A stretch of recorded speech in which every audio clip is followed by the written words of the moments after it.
तो हेलो मित्रों, आप सभी का हम तहे दिल से प्रो परसेप्टर पर स्वागत करते हैं। चलो बिना टाइम वेस्ट किए शुरू करते हैं। तो दोस्तों, अपना चैप्टर चल रहा था national income and related aggregates. तो अपन ने पढ़ लिया था फैक्टर इनकम और ट्रांसफ़र इनकम तक, और उससे पहले अपन ने एक बहुत इंपॉर्टेंट चीज़ देखी थी कि अगर ग्रॉस से हमें नेट की तरफ जाना है तो डेप्रिसिएशन माइनस करना होता है, और अगर हमें नेट से वापस ग्रॉस पे आना है तो डेप्रिसिएशन प्लस करना होता है। तो आज हम एक बहुत बढ़िया चीज़ पढ़ने वाले हैं। तो बढ़िया चीज़ है net indirect taxes, market price और फैक्टर कॉस्ट। तो ये तीनों चीज़ें क्या होती हैं सर, क्या भला हैं ये, तो वो देखते हैं। तो सबसे पहले अपन देखेंगे नेट इनडायरेक्ट टैक्सेस को। तो सबसे पहले देखते हैं नेट इनडायरेक्ट टैक्सेस होता क्या है। ठीक है, इसको अपन एक तो कहते हैं शॉर्ट फॉर्म में NIT। ठीक है, नेट इनडायरेक्ट टैक्स। ठीक है, अब यहाँ पर बात आती है होता क्या है। तो ये क्या होता है, ये होता है इनडायरेक्ट टैक्सेस माइनस सब्सिडीज़। और अगर इस चीज़ को अगर अपने को फॉर्मूले क्या, ये फॉर्मूला है, अगर इसको लैंग्वेज में ऐसे बड़ा बड़ा लिखना हो, क्योंकि 1 मार्क का क्वेश्चन इससे बनता है अक्सर। ठीक है, तो अपन क्या कहेंगे, NIT यानी net indirect tax is the difference between indirect taxes and subsidies. ठीक है, तो सर जी अब ये इनडायरेक्ट टैक्स क्या भला है। तो दोस्तों आपको एक बात बताता हूँ बहुत प्यारी सी। टैक्सेस होते हैं दो प्रकार के। ठीक है, एक होता है डायरेक्ट टैक्स और एक होता है इनडायरेक्ट टैक्स। तो अपन पहले देखते हैं इनडायरेक्ट टैक्स क्या होती है। ठीक है, क्योंकि अपन वो पढ़ रहे हैं। तो the indirect taxes are the compulsory payments. ठीक है, एक तो ये भी क्या होती हैं, कंपलसरी पेमेंट्स होती हैं made by the producer to the government. ठीक है, प्रोड्यूसर को गवर्नमेंट को देनी पड़ती है। It increases the market price of the commodity. ठीक है, तो ये एक ऐसी पेमेंट है जो हर प्रोड्यूसर अपने गुड्स के अकॉर्डिंग पे करता है गवर्नमेंट को। ठीक है, ज़रूरी। और जिसके कारण क्या होता है, जो भी कमोडिटी वो प्रोड्यूस कर रहा है उसकी मार्केट प्राइस, ठीक है, मार्केट प्राइस बढ़ जाती है। जिसका एग्जांपल है GST, सॉरी। ठीक है, अब मैंने कहा था कि दो प्रकार के क्या होते हैं, टैक्सेस होते हैं। एक होता है इनडायरेक्ट टैक्स और एक होता है डायरेक्ट टैक्स। तो दोनों में फ़र्क क्या होता है सर। डायरेक्ट टैक्स क्या होता है, डायरेक्ट टैक्स होता है जैसे इनकम टैक्स। ठीक है, अब दोनों में फ़र्क क्या है, इनकम टैक्स वो बंदा दे रहा है जिसकी इनकम है। ठीक है, जिसकी इनकम है वो खुद बंदा टैक्स दे रहा है। ठीक है, वो गया डायरेक्टली, यानी बंदा खुद दे रहा है। लेकिन यहाँ इनडायरेक्ट टैक्स में क्या बात हो रही है, ठीक है, प्रोड्यूसर को तो देना सरकार को है, लेकिन वो अपने गुड्स यानी जो भी कमोडिटी वो प्रोड्यूस कर रहा है उस पर भी वही का वही चार्ज लगा देता है, यानी प्रोड्यूसर के पास से कुछ नहीं जाता। ठीक है, कहने को प्रोड्यूसर है लेकिन प्रोड्यूसर के पास से कुछ नहीं जाता। जो भी जाता है किसका, कंज्यूमर का जाता है। क्यों, आपने देखा होगा कि भैया आप मान लो मैगी खाते हो। ठीक है, सब जने खाते हैं। तो वो जो मैगी है, मैगी पे आप पीछे देखोगे ना कि जब वो रेट कहाँ लिखी है MRP, तो वहाँ पे लिखा होगा इंक्लूसिव ऑफ ऑल टैक्सेस या फिर GST दिस % इंक्लूडेड। ठीक है, तो वो टैक्स वो अपने कमोडिटी पे लगा करके दे देता है, जैसे GST। ठीक है, हर बंदा अपना अपना आगे लगा देता है। प्रोड्यूसर किसको देगा, जो भी होलसेलर होगा उसको GST लगा के देगा, होलसेलर शॉपकीपर को GST लगा के देगा, और वो शॉपकीपर अपने को GST लगा करके देगा। तो कुल मिला करके जो इनडायरेक्ट टैक्सेस हैं, गवर्नमेंट को डायरेक्टली प्रोड्यूसर देता है, लेकिन इनडायरेक्टली वो टैक्सेस कहाँ से जाते हैं, कंज्यूमर के यहाँ से। बात समझ में आई। ठीक है, वो टैक्सेस कौन देता है, कंज्यूमर देता है। अब अपन देखते हैं सर, आपने यहाँ पर एक और नाम लिया है सब्सिडीज।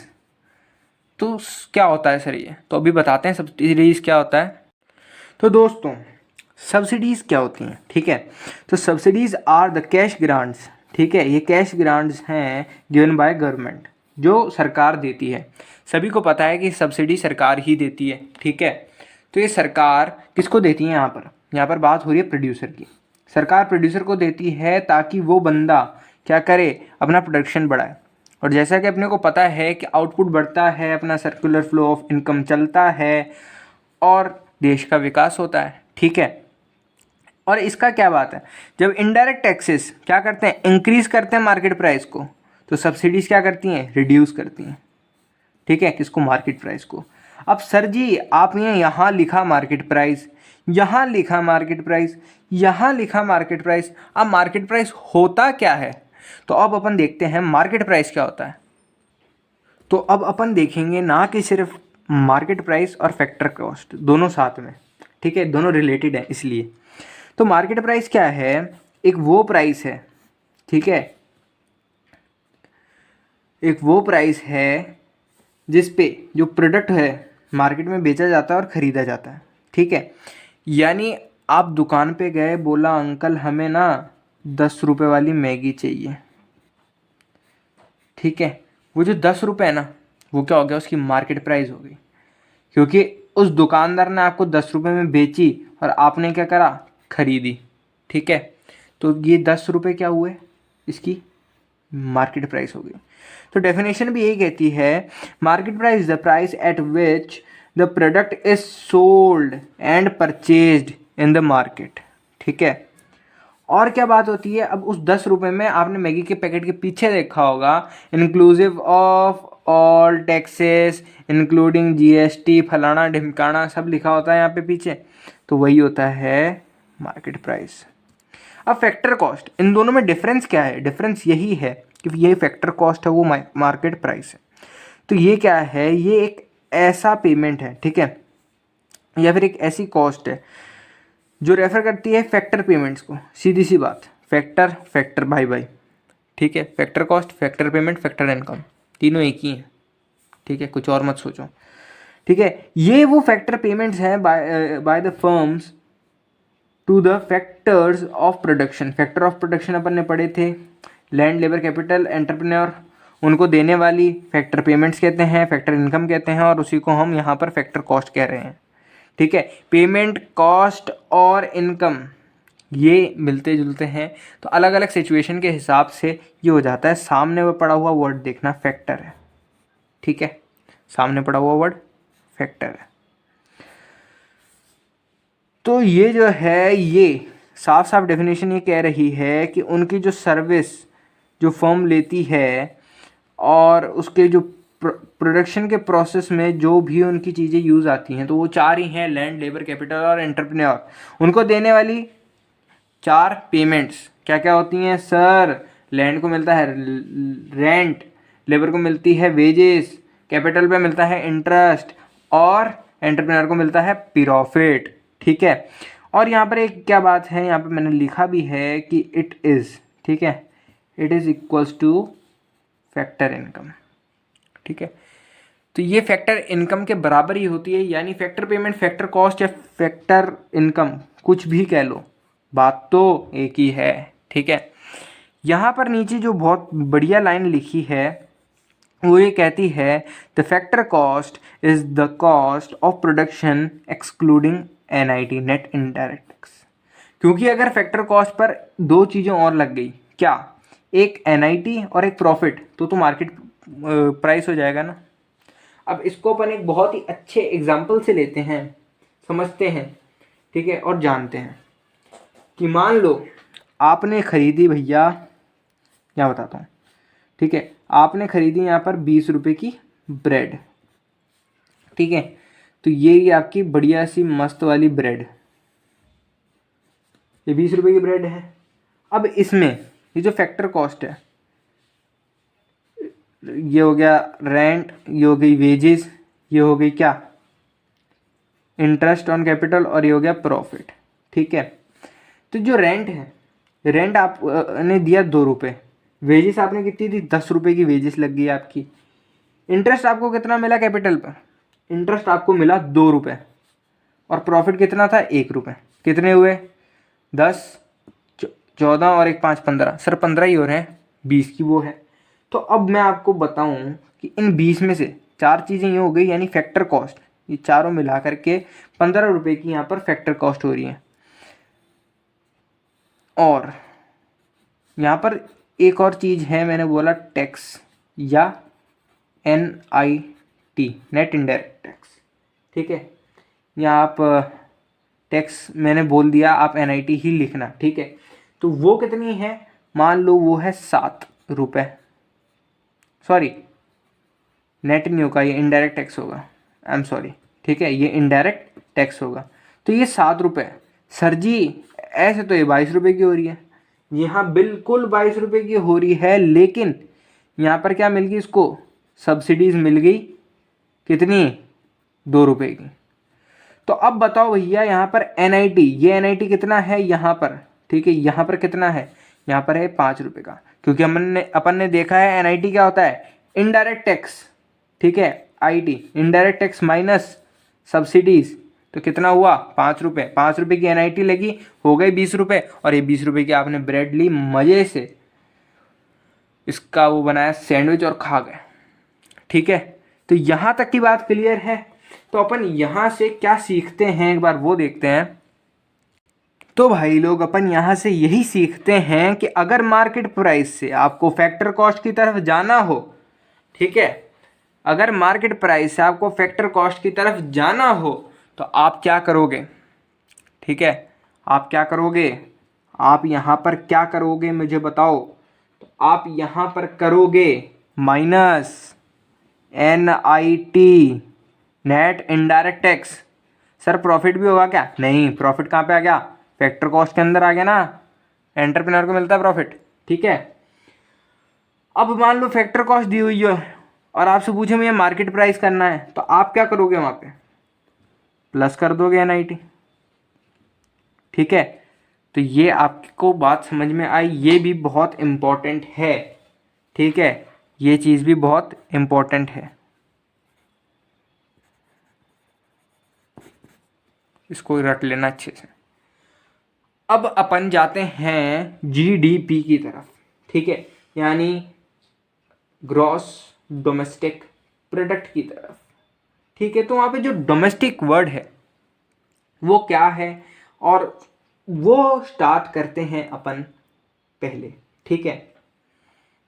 तो देवियों और सज्जनों, जो डोमेस्टिक वर्ड था उसको समझने के लिए अपने को जानना पड़ेगा कि domestic territory of a country क्या होती है, ठीक है। क्योंकि अपन GDP की जहाँ बात करते हैं तो अपन पढ़ते हैं एक देश की GDP के बारे में। तो domestic territory of a country अपन देखते हैं, तो ये इसकी जो डेफिनेशन है वो किसने दी है, UN यानी यूनाइटेड नेशंस ने। तो according to the United Nations economic territory, ठीक है, is the geographical territory administered by the government within which person, goods and capital circulate freely। यानी एक बहुत कठिन सी इन्होंने क्या दी है, डेफिनेशन दी है, और इसको क्या बताया है, इकोनॉमिक टेरिटरी बताया है किसको, डोमेस्टिक टेरिटरी को, ठीक है। तो ये UN ने बताया है। और क्या है, इसी के UN के अकॉर्डिंग डोमेस्टिक टेरिटरी क्या है, वाइडर कॉन्सेप्ट है, ठीक है, वाइडर यानी बड़ा चौड़ा, ठीक है, बड़ा चौड़ा कॉन्सेप्ट है पॉलिटिकल बाउंड्रीज से। यानी अपना जो देश है भारत, ठीक है, वो मैं आप देखो कुछ ऐसे ट्राई करता हूँ बनाने का, ये सिक्किम हो गया, ये असम हो गया, और ये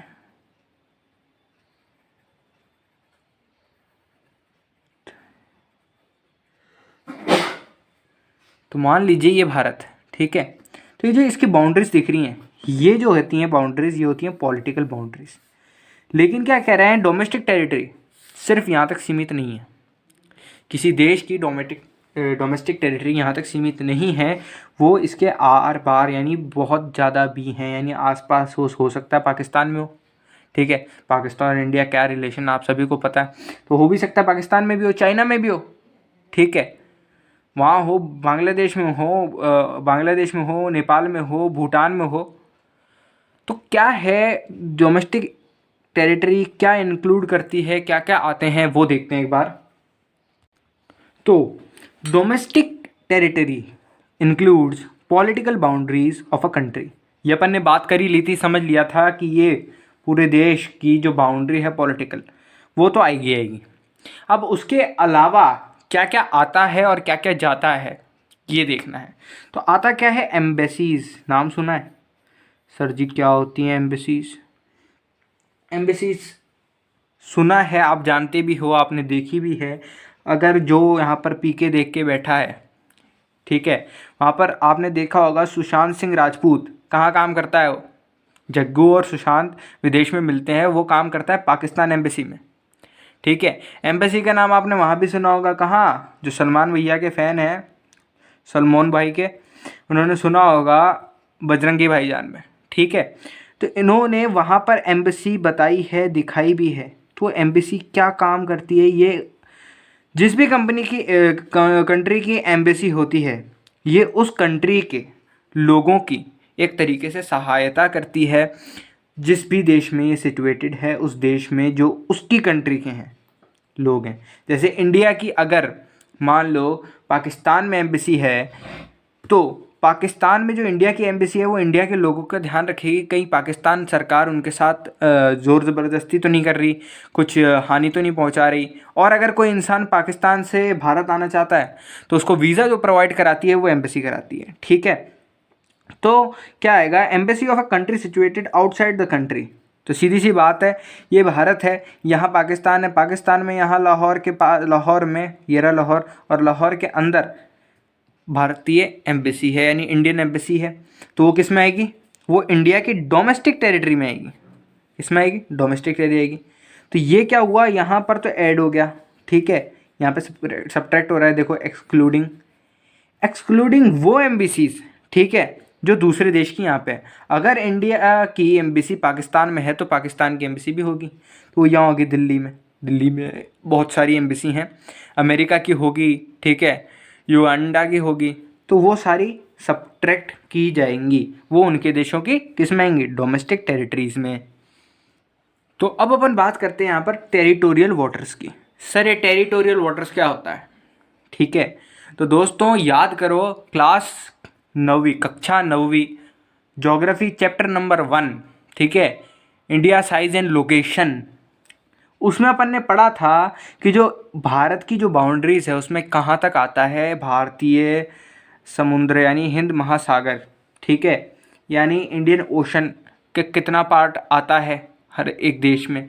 तो ये रूल बना हुआ है कि वहाँ पर जैसे अपन हाइट को फुट में नापते हैं और डिस्टेंस को किलोमीटर में नापते हैं, तो समुद्र का जो डिस्टेंस होता है उसको नापते हैं अपन नॉटिकल माइल्स में, ठीक है।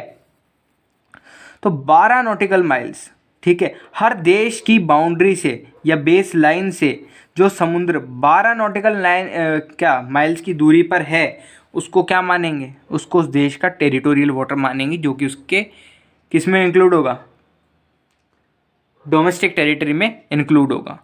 अब बात करते हैं अपन चौथा नंबर, एयर स्पेस।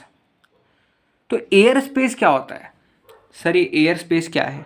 तो एयर क्या है भाई, मैंने कहा था इकोनॉमिक्स बहुत प्यारी चीज़ है, ब्रेक डाउन कर लेते हैं यहाँ पे। तो एयर यानी हवा और स्पेस जगह। तो हवा में कौन सी जगह होती है, जहाँ से हवाई जहाज़ उड़ते हैं, ठीक है, जहाँ पर हवाई जहाज़ उड़ते हैं। तो आपने देखा होगा, ठीक है, उरी पिक्चर देखी होगी, तो उरी में होता है ना, वो जहाज़ लेके जाता है, पाकिस्तान आर्मी को पता लग जाता है कौन सा हेलीकॉप्टर, ओ हेलीकॉप्टर, ठीक है, तो वो लेके जाता है वहाँ पर, और वहाँ पर क्या होता है, उनको रेडार में दिख जाता है।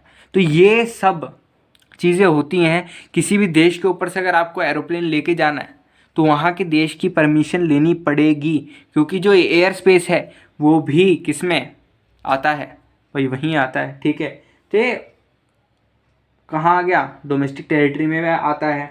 अब अपन बात करते हैं बहुत प्यारी चीज़ की। हाँ तो दोस्तों प्यारी चीज़ है शिप्स एंड एयरक्राफ्ट्स, यानी पानी के जहाज़ और हवाई जहाज़, ठीक है, जो कि क्या है, operated by the residents of a country between 2 और मोर कंट्रीज। सर ये आपने क्या नाम ले दिया, रेसिडेंट्स। तो दोस्तों रेसिडेंट्स के बारे में अपन अच्छे से पढ़ेंगे कहाँ, नेक्स्ट वीडियो में, जो कि लास्ट वीडियो की इस चैप्टर की।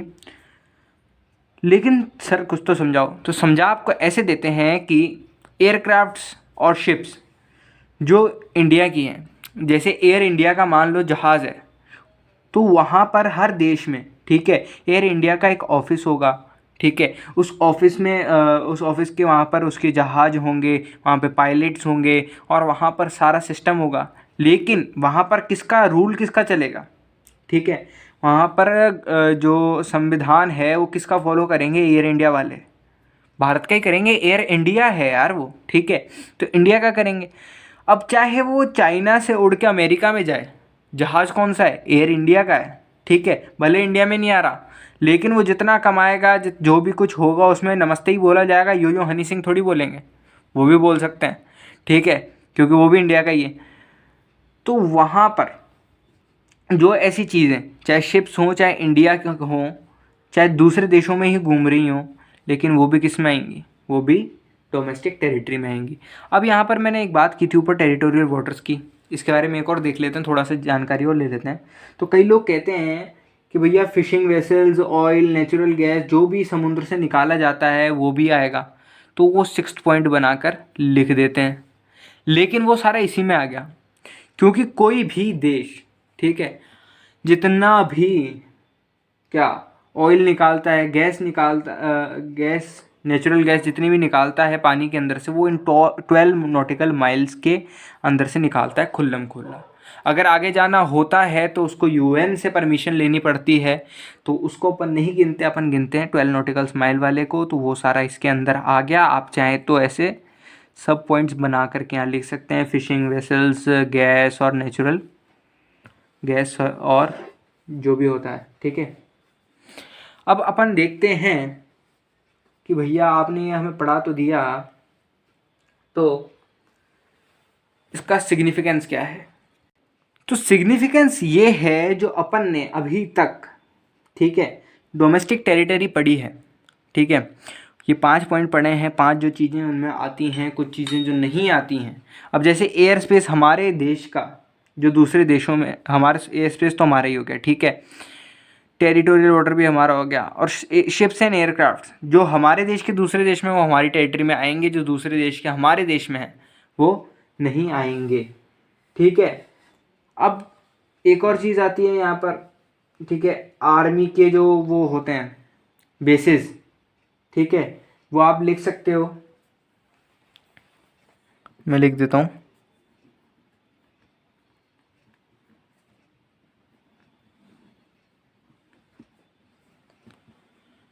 आर्मी के जो बेसिस होते हैं, ठीक है, वो सब किस में आते हैं, वो भी आते हैं। सर ये आर्मी के बेसिस क्या लिख दिया आपने। तो दोस्तों ये जो चीज़ है आर्मी, तो आर्मी अपने बेस बनाती है अलग अलग जगह, आपने सुना ही होगा आर्मी का बेस है, बहुत सारी मूवीज़ में कि आर्मी का बेस उड़ा दिया, बेस पर हमला हुआ, ठीक है, तो ये वो वाला बेस है। तो ये जो आर्मी के बेसिस होते हैं ये अलग अलग देशों में भी होते हैं, ठीक है। आर्मी के जैसे इंडियन आर्मी का कुछ बेस, कभी मान लो चली गई वो चाइना के साथ, फ्रेंडली वॉर का मैच करना, उनमें आपस में डिशुम डिशुम करनी है, तो फ्रेंडली जो मैच होता है, एक एरिया डिसाइडेड होता है, वो भी इसमें आता है, ठीक है। लेकिन जो मेन 5 पॉइंट्स हैं वो मैंने आपको ये बता दिए, यहाँ तक 5 पॉइंट्स बहुत ज़्यादा मेन है, ठीक है, कहीं पे स्पेलिंग मिस्टेक हो गई हो तो देख लेना। बाकी इसका सिग्निफिकेंस ये है कि इन जो भी मैंने आपको पॉइंट्स बताए हैं, इसमें प्रोड्यूस किया हुआ एक एक गुड, ठीक है, एक एक गुड और सर्विसेज वो किस में आती हैं, वो आती हैं भैया जी वाली डीपी में, यानी जीडीपी में, यानी ग्रॉस डोमेस्टिक प्रोडक्ट में, ठीक है।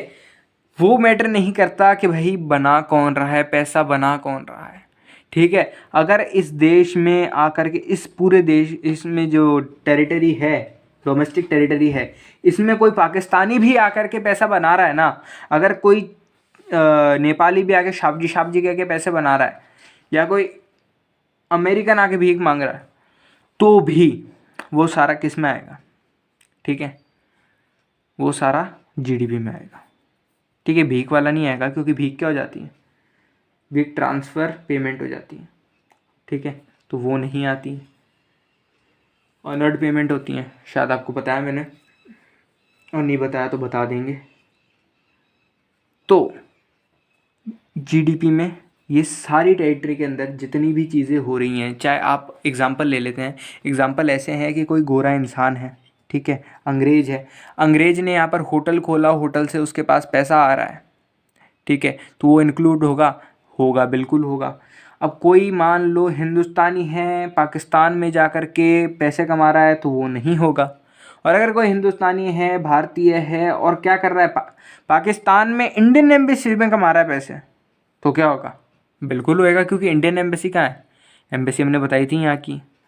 ठीक है, तो आज की वीडियो अपन यहीं समाप्त करते हैं। नेक्स्ट वीडियो यहीं से इसी पेज से स्टार्ट करेंगे। तो तब तक के लिए बहुत बहुत धन्यवाद। चैनल को सब्सक्राइब करना, शेयर ज़रूर करना वीडियो को। Thank you.